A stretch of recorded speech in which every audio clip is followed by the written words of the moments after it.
Okay, so very often when people are painting, they use shading, which means adding black, to create shadows. But try using the color's complement to create shadows instead. So for instance, I'm gonna tone down this yellow. I don't ever use paint straight out of the tube. That's called a pure hue. And sometimes that's what makes it overly bright. So I always put a touch of the color's complement, which means it's opposite, to just take the edge off a little bit. These I'm using golden acrylics. They are amazing. You can get them on Amazon or at your favorite art supply store here in Atlanta. I love some sand blacks. So let's say we're gonna paint a lemon.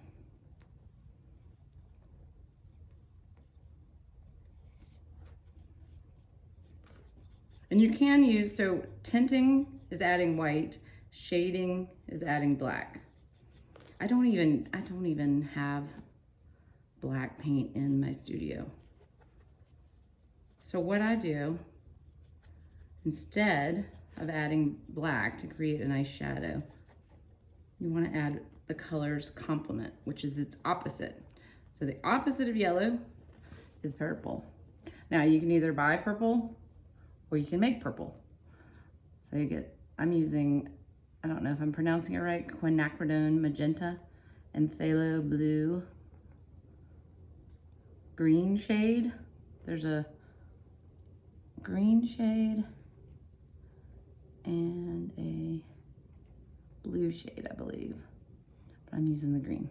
So I'm making a little purple, and watch what purple does instead of black.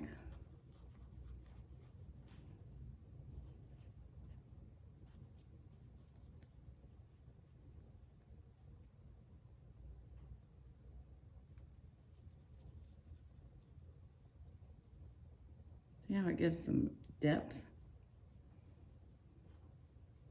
and richness. So when you want to, and if you want to add more dimension to an object, change the temperature.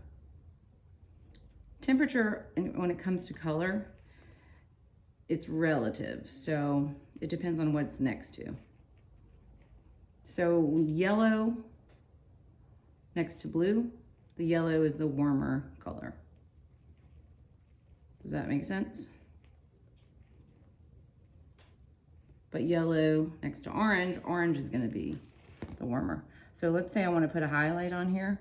I'm gonna make the highlight a little bit pink, just to change the temperature and give it some pop. Oops, I put too much. Very tiny bit of pink.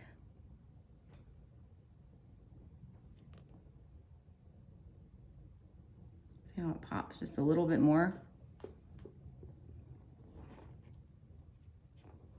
And every object has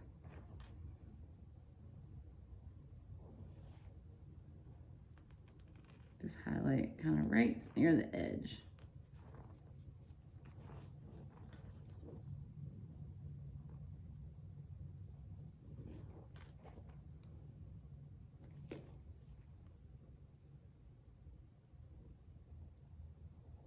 And the closer you get to a pure hue, the brighter it is, the more it kind of pops out. So you want to have a lot of nice toned down colors so that when you do use brighter hues, you really get that pop like a jewel tone. And then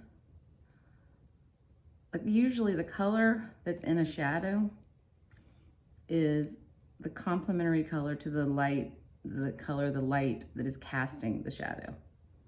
So it's how when you look at, like a Western kind of desert cowboy painting and you can feel that it's hot, it's because they made the shadows very blue, which your mind knows means that the sun is low and hot and more orange. than that cool yellow it is in the winter. So I'm gonna give this shadow a little bit of purple just to help the lemon pop. So a lot of people just use black and white to make a shadow. Try mixing complementary colors. And then your shadow will have these fabulous, luminous grays. And it'll give it like a temperature. It'll give you a feeling of what kind of light was casting the shadow.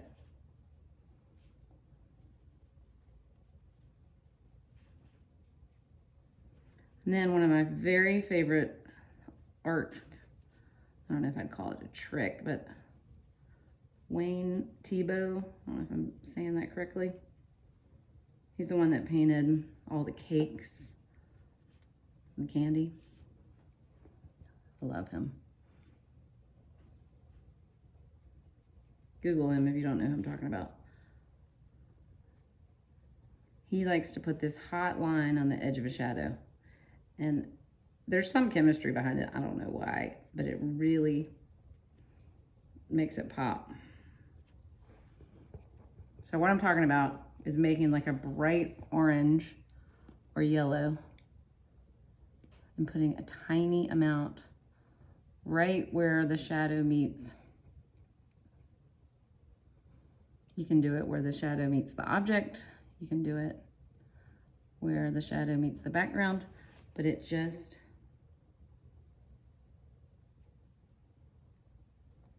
adds a little, you know, something.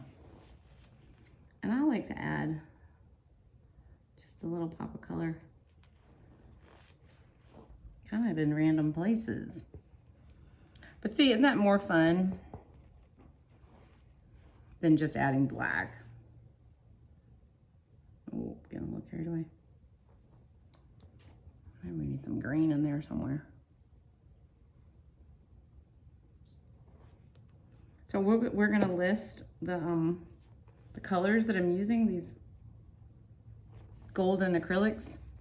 Golden Acrylics is a company that was started by artists, and you can call and talk to their techs about color mixing. They have color mixing classes online. I love Golden Acrylics. It's a great company. All right, so let me know if you have any questions and have fun with it. I'll see you next time.